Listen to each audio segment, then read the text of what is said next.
Selamat datang untuk Ananda sekalian. Kembali hari ini kita akan coba belajar IPS. Topik yang akan kita bicarakan di sini itu adalah mengenai interaksi antar negara-negara yang ada di ASEAN. Tentu Ananda sekalian mungkin pernah terpikir untuk apa sebenarnya interaksi ini dilaksanakan. Kemudian barangkali juga terpikir apa yang menghambat dan mendorong terjadinya interaksi atau kerjasama. Nanti kita akan coba bahas satu persatu mengenai jawaban pertanyaan tersebut. Mari saksikan videonya untuk mampu mengetahui bagaimana interaksi antar negara-negara di ASEAN. Selamat menyaksikan.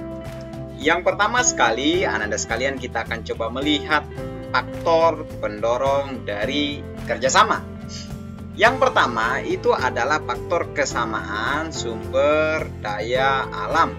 Jadi kalau suatu daerah memiliki sumber daya alam yang sama dengan daerah lain, cenderung mereka akan melakukan kerjasama untuk meningkatkan hasilnya. Misalnya saja ini adalah OPEC atau Persatuan Negara-Negara Penghasil Minyak.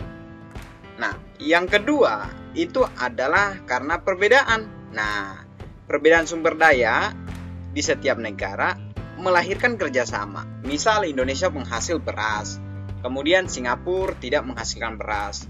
Jadi karena perbedaan tadi mengakibatkan kerjasama. Artinya saling butuh. Singapura membutuhkan beras dari Indonesia. Ya mungkin Indonesia juga butuh hasil industri dari Singapura. Ya, karena perbedaan tadilah maka terjadi kerjasama. Yang kedua, ini adalah karena faktor kesamaan wilayah. Karena kesamaan letak geografis, beberapa negara di suatu kawasan pada umumnya itu mengadakan kerjasama. Tujuannya untuk menjaga stabilitas dan keamanan negara. Contohnya adalah ini. Jadi karena mereka berada hampir di suatu wilayah yang sama, maka mereka melakukan kerjasama. Kerjasama yang dilakukan itu adalah ASEAN. Berikutnya kita akan coba melihat faktor penghambat dari kerjasama. Nah, jadi kerjasama bisa terhambat karena satu perbedaan ideologi. Misal suatu negara ideologinya misal adalah terbuka, kemudian negara lain ideologinya tertutup. Nah, maka ini akan sulit untuk melakukan kerjasama karena berbeda ideologi. Kemudian yang kedua itu adalah karena konflik dan peperangan. Jadi kalau seandainya di masa dulu mungkin mereka pernah berkonflik atau pernah terjadi peperangan di negara tersebut, tentu kerjasama dari negara tersebut akan terhambat. Kemudian yang ketiga ini adalah kebijakan protektif. Misal Indonesia menolak pembelian beras, maka negara-negara yang menjual beras akan kesulitan untuk bekerja sama dengan Indonesia. Jadi protektif ini adalah suatu kebijakan menggunakan produk sendiri, jadi menolak untuk impor dari negara lain. Yang keempat itu adalah karena perbedaan kepentingan tiap-tiap negara. Sekarang kita akan coba melihat kerjasama yang dilaksanakan oleh ASEAN. Yang pertama kita akan coba lihat kerjasama di bidang sosial. Jadi kerjasama antar negara-negara anggota ASEAN dalam bidang sosial ini dilakukan agar tercipta kerukunan dan kemajuan bersama. Kerjasama dalam bidang sosial itu dilaksanakan oleh Komite on Social Development. Nah, hal yang mereka laksanakan adalah yang pertama, pembangunan sosial itu dengan menekankan kesejahteraan golongan berpendapatan rendah, kemudian perluasan kesempatan kerja, serta pembayaran upah yang wajar. Yang kedua itu adalah bekerja sama untuk menanggulangi masalah perkembangan penduduk. Yang ketiga adalah mengembangkan sumber daya manusia. Yang keempat itu adalah melaksanakan pesta olahraga SEA Games. Ya, ini adalah pesta olahraga yang diikuti oleh negara-negara yang ada di ASEAN. Yang kelima adalah itu peningkatan kesehatan. Dan yang keenam itu adalah pertukaran budaya seni dan juga festival film ASEAN. Berikutnya kita akan coba lihat kerjasama ASEAN di bidang politik dan keamanan. Jadi negara-negara di ASEAN itu bekerja sama untuk menciptakan keamanan, kemudian juga perdamaian antar negara-negara yang ada di ASEAN. Kerjasama ini menyepakati adanya Joint Fund, Traktat Persahabatan, kemudian juga kerjasama dan kawasan bebas senjata nuklir di Asia Tenggara. Ada beberapa hal yang sudah dilaksanakan oleh ASEAN dalam bidang politik dan keamanan. Yang pertama adalah Traktat Bantuan Hukum Timbal Balik di bidang pidana. Yang kedua adalah Konvensi ASEAN tentang pemberantasan terorisme. Jadi ASEAN bekerja sama untuk memberantas terorisme. Kemudian juga pertemuan Menteri Pertahanan. Kemudian yang keempat itu adalah penyelesaian sengketa Laut Cina Selatan. Nah, ini sampai sekarang masih jadi permasalahan. Kemudian itu adalah kerjasama pemberantasan kejahatan lintas negara. Mencakup perdagangan obat terlarang, kemudian pencucian uang, penyeludupan, dan perdagangan senjata. Kemudian juga bajak laut dan kejahatan internet dengan misal membajak data dari suatu negara lain. Nah, berikutnya adalah ini kerjasama di bidang pendidikan. Kerjasama ini bertujuan meningkatkan kualitas pendidikan di Asia Tenggara. Tujuan lainnya adalah meningkatnya daya saing internasional. Nah, hal-hal yang sudah dilakukan kerjasama di bidang pendidikan adalah ASEAN Council of Teachers Convention atau ACT dengan mempertemukan guru-guru untuk membahas pendidikan. Kemudian ada juga penawaran beasiswa pendidikan.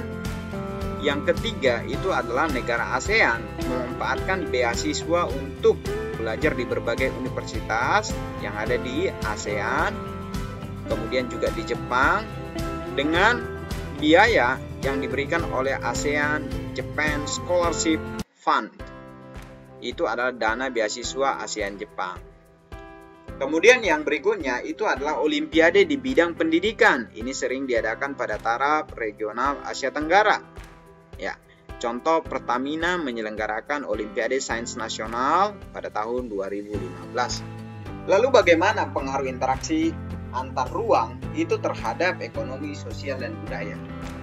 Yang pertama itu adalah terbentuknya MEA.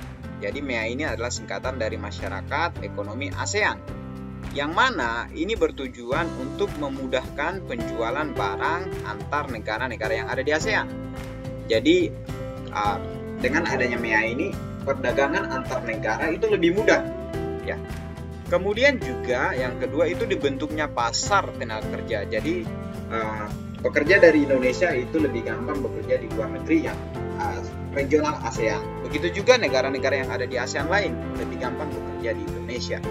Tentu ini membuka persaingan yang sangat luas, sehingga mau tidak mau setiap orang harus mampu mengupgrade atau meningkatkan skillnya supaya bisa bersaing.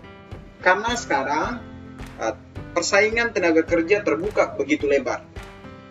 Orang Indonesia bisa bekerja di negara-negara ASEAN lain, begitu juga orang-orang negara-negara di luar Indonesia yang ada di ASEAN bisa juga bekerja dengan mudah di Indonesia. Yang kedua itu di bidang sosial.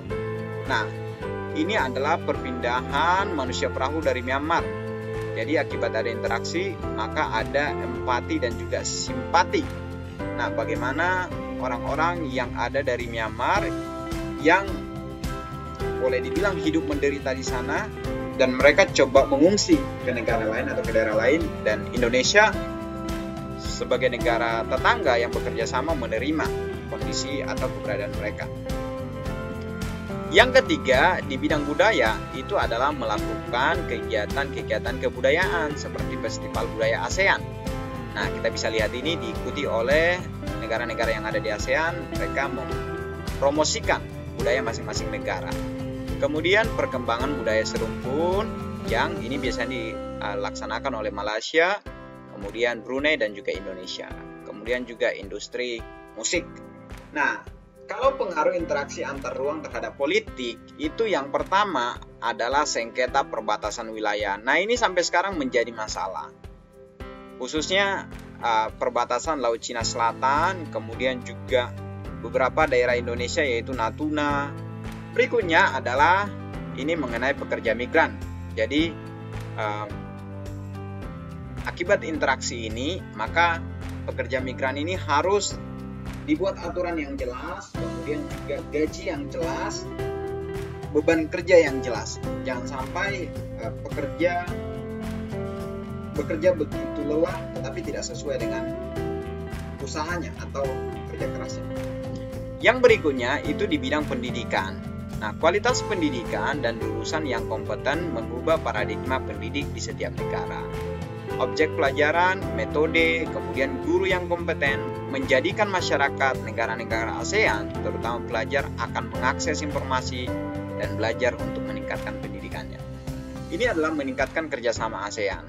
Jadi upaya meningkatkan kerjasama antar negara-negara ASEAN telah terbangun melalui 3 pilar ASEAN dalam rangka pembentukan masyarakat ASEAN tahun 2015 ini terus ditingkatkan. 3 pilar yang jadi fokus kerjasamanya adalah itu di bidang politik keamanan, ekonomi, dan juga sosial dan budaya. Kerjasama ini perlu terus ditingkatkan.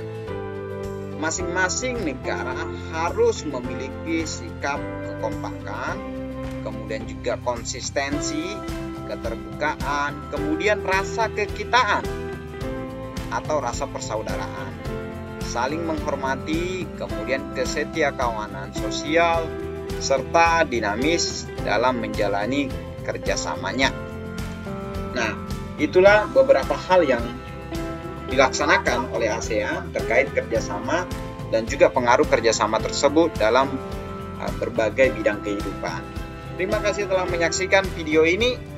Jangan lupa untuk like, komen, dan juga subscribe untuk mendukung channel Bapak ini.